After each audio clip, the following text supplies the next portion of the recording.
Hello and welcome to War and Hammer Time. On today's episode I'm going to be painting a nice blue colour on a Krieg guardsman's trench coat, so let's get straight into it. First thing we're going to want to do is get some base colours on the model. So I've started with a spray of Chaos Black and I'm going to begin by just covering everything to do with the trench coat in Thousand Suns Blue. When I paint models, I don't finish one section completely and move on, so you'll see throughout this video how I grow the depth of colour throughout the model as I move along with the whole paint job. The reason I do this is because I like to see how the model as a whole will turn out and adjust my colours accordingly. I prefer to only have one or two focus points on a model, so in this video I spent extra time on this trench coat to really make the detail stand out. The other reason I paint up everything in detail steps from the base colours to the highlights is if I make a mistake I find it easier to correct myself as I go so I don't spoil a section I had previously deemed as complete. Once our base colours are down, I take that original colour and choose a brighter tone. In this case I've gone for Temple Guard Blue. I put both down on my wet palette and use Abaddon Black to work the colour back and forth on the model, darkening the recesses and using the lighter colours on the raised areas to build depth. As long as your paint doesn't dry, we can continue to work until the result is closer to where we need to be to achieve what we want at the end. If your paint does begin to dry, and you need to stop and allow it to dry fully before you continue. If you don't, you'll run the risk of tearing the paint. That will affect the end result.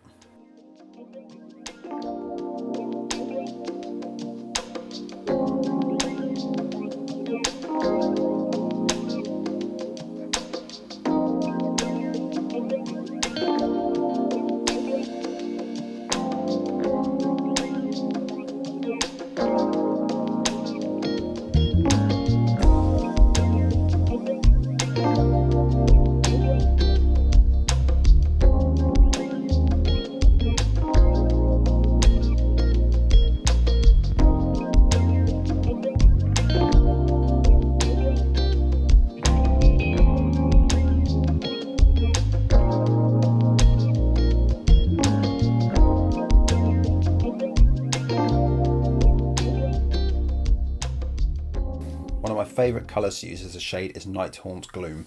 It's not actually a shade colour. What I'm going to do here is it's a little bit bright, so I'm going to use some Drakenhof Nightshade just to mix in with it and bring that down. Put some in the recesses just because the Thousand Suns Blue is very bright, and where the coat folds back on itself and is buttoned up, we just want it to be a bit darker there. But we don't want to take away from the light colour that we've used before.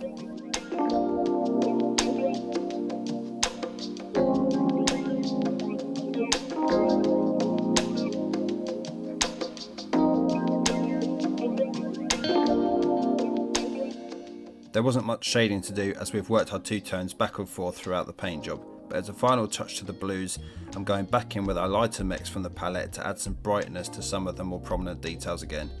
Remember, this is material, not metal, so the highlight doesn't need to be super crisp as there's no clear edge. You can see what I mean as I paint over the creases I've picked out around his elbow.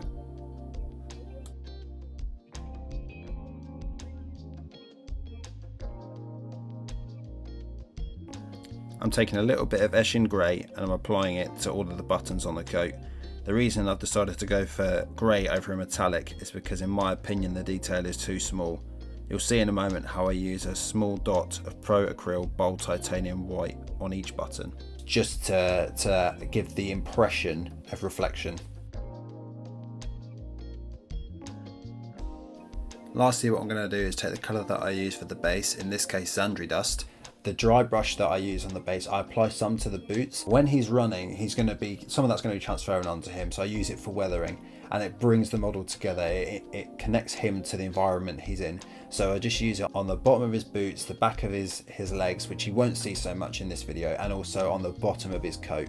And all it does is it just makes sure that when you look at the model, it's obvious that this character is standing in that environment.